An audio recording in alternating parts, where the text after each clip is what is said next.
Bismillahirrahmanirrahim. Dear students, Assalamu alaikum warahmatullahi wabarakatuh. Regarding chapter number 14 friction, तो इसके बारे में हमने कल पढ़ लिया कि ये जो रोलिंग फ्रिक्शन तक हमने पढ़ लिया, sliding friction, static friction, limiting friction और ये रोलिंग फ्रिक्शन। और हमने देखा कि सबसे कम जो है मैग्नीट्यूड वो रोलिंग फ्रिक्शन का है। तो आज हम पढ़ेंगे ये फ्रिक्शन जो है इन लिक्विड्स एंड गैसेस। हम देखते हैं कि solid experiences friction in a liquid, gas जिसको हम फ्लूइड कहते हैं, मगर ये फ्रिक्शन जब सॉलिड पे चलेगा तो उससे कम है। यानी सॉलिड को लिक्विड्स और गैसेस में जो फ्रिक्शन एक्सपीरियंस हो रही है उसका मैग्नीट्यूड कम है, जो सॉलिड को सॉलिड सरफेस पे मूवमेंट करने में फ्रिक्शन, थोड़ा सा फ्रिक्शन एक्सर्ट होता है। और अब हम देखते हैं कि गॉड ऑलमाइटी ने ये जो फिशेस, डिफरेंट एक्वेटिक एनिमल्स और मोस्ट कॉमनली फिशेस, हम देखेंगे कि उनकी बॉडी ऐसी बनाई है कि वो कम से कम फ्रिक्शन फेस करे स्विम करने में, जब वो वाटर में स्विम करते हैं।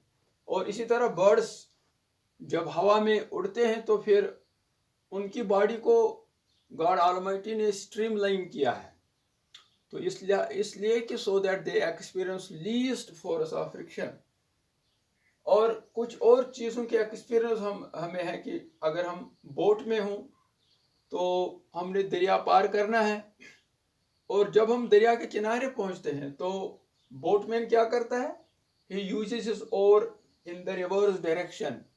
ये क्यों? ताकि बोट की स्पीड जो है वो कम हो जाए और जो हम to reach the shore safely by decreasing speed of the boat. Big ships भी यही करते हैं, they fire their engines in the reverse direction for the same purpose. अब ये स्ट्रीमलाइन्ड शेप क्या है?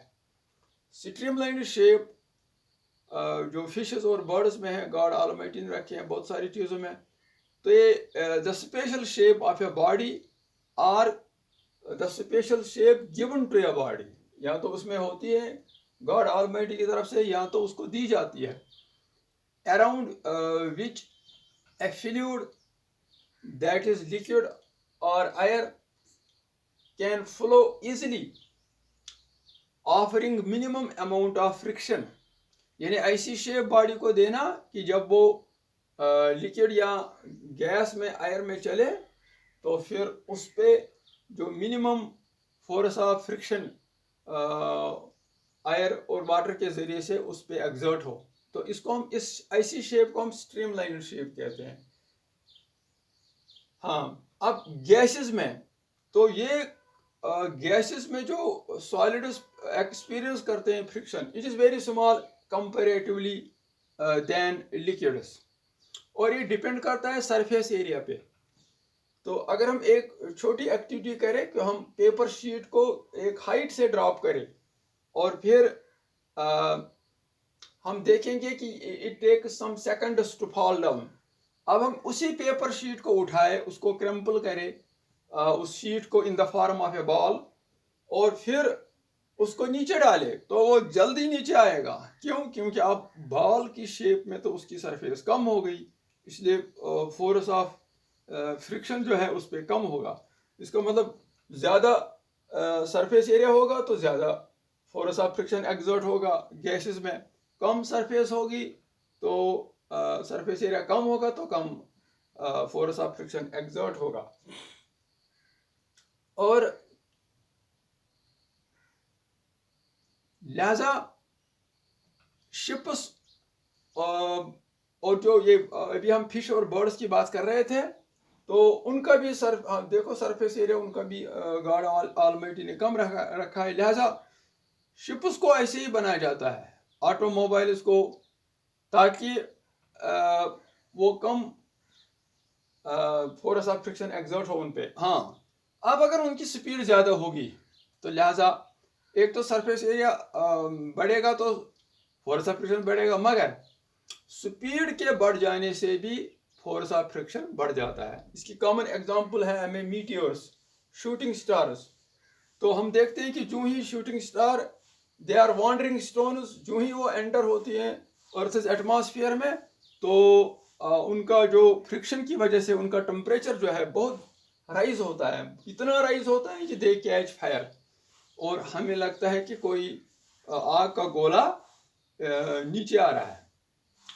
तो इसी तरह जो स्पेस शिप्स है आजकल, जो स्पेस में जाते हैं और फिर वापस आते हैं, उनको प्रोवाइड किया जाता है हैट शील्ड से, ताकि उनमें आग न लगे मीटियोर्स की तरह। अब फ्रिक्शन के ये जो एडवांटेजेस क्या है, this friction, force of friction is desirable in many cases.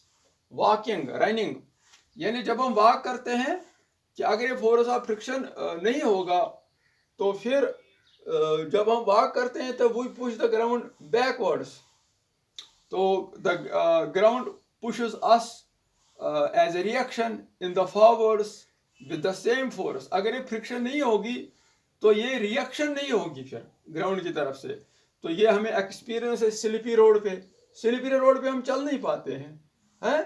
और क्यों? क्योंकि वहाँ पे ये फोर्स ऑफ फ्रिक्शन बहुत कम होती है, और सैंडी सॉइल में बहुत ज़्यादा होती है, वहाँ भी डिफिकल्टी होती है। यानी डिजायर्ड क्वांटिटी में ये फोर्स ऑफ फ्रिक्शन ज़रूरी है। और इसीलिए हम देखते हैं गाड़ी के जो पहिए होते हैं, टायर, स्पेशल ग्रूव्स उनमें बनाए जाते हैं, ताकि जब ड्राइवर जो है, जब चलने के दौरान जब ड्राइवर ब्रेक लगाए, स्पीड अच्छी खासी होगी, तो जब वो ब्रेक लगाए तो ब्रेक लगनी चाहिए। कैसे लगेगी? फोर्स ऑफ फ्रिक्शन जब मैक्सिमम अमाउंट उस एग्जर्ट हो ये जो रोड और टायर्स के दरमियान, तो फिर ये गाड़ी रुक जाएगी। अदरवाइज इसीलिए हम क्या देखते हैं, जो वार्न आउट टायर्स होते हैं जिनमें ग्रूव्स खत्म होते हैं, उनको डिस्कार्ड करते हैं, उनको फेंकते हैं और नए लाते हैं जिनमें ग्रूव्स होते हैं, अदरवाइज ब्रेक फेल होगा। इसी तरह जो बेल्ट्स है, उनकी सरफेसेस, बेल्ट जिन पे हम घुमाते हैं अपने लगेजेस, तो एयरपोर्ट पे हमारी एक्सपीरियंस हो गई या दूसरी जगहों पे कारखानों में, तो उनकी जो सरफेसेस है उनको रफ बनाया जाता है, ताकि जब मूवमेंट बेल्ट करे तो ये लगेज, दूसरा सामान उसके साथ उस पर पड़ा रहे, उसके साथ चिपका रहे, यानी वो अदरवाइज वो इधर उधर फेंका जाएगा। तो लिहाजा उन सरफेसेस को हम रफ बनाते हैं। इसी तरह क्योंकि ब्रेकर्स जो है उनको भी हम लेदर मटेरियल से बनाते हैं, मगर उनकी सरफेस जो है वो रफ होती है, ताकि जब ब्रेक लगाए तो maximum force of friction exert हो, ताकि ब्रेक लग जाए और हम हादसे से बच जाए, और ये हमारी सेफ्टी के लिए ज़रूरी है।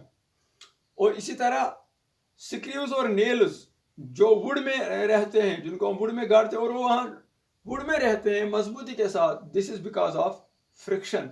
इसी तरह lightning of A match stick, तो ये या लाइटर, तो ये फिर आग पकड़ता है, फ्रिक्शन होती है और फ्रिक्शन से टेम्परेचर राइज होता है, तो फिर इसमें आग पैदा होती है।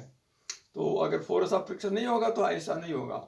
इसी तरह हमारे जूतों में जो स्पाइक्स लगाए जाते हैं, खासकर एथलीट्स के शूज़ में, तो उससे क्या होता है, तो उससे वो दौड़ने के दौरान, चलने के दौरान, खेलने के दौरान वो उनकी स्लिप नहीं हो जाती हैं, वो अपने पाँव पे कंट्रोल रख सकते हैं। जहाँ रुकना है वहाँ ब्रेक लगाएं, और जहाँ चलना है तो वहाँ कंट्रोल्ड ऑर्डर में चले।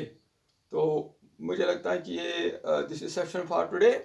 तो इंशाल्लाह कल हम इस फ्रिक्शन के डिसएडवांटेजेस को पढ़ेंगे। और फ्रिक्शन जो है, क्या ये नेसेसरी इवल है? तो मेथड्स टू डिक्रीज फ्रिक्शन, अब क्या क्या मेथड हम अप्लाई करते हैं ताकि ये जो फ्रिक्शन डिक्रीज़ हो। इंशाल्लाह हम इसको कल पढ़ेंगे। फ़ी अमानिल्लाह।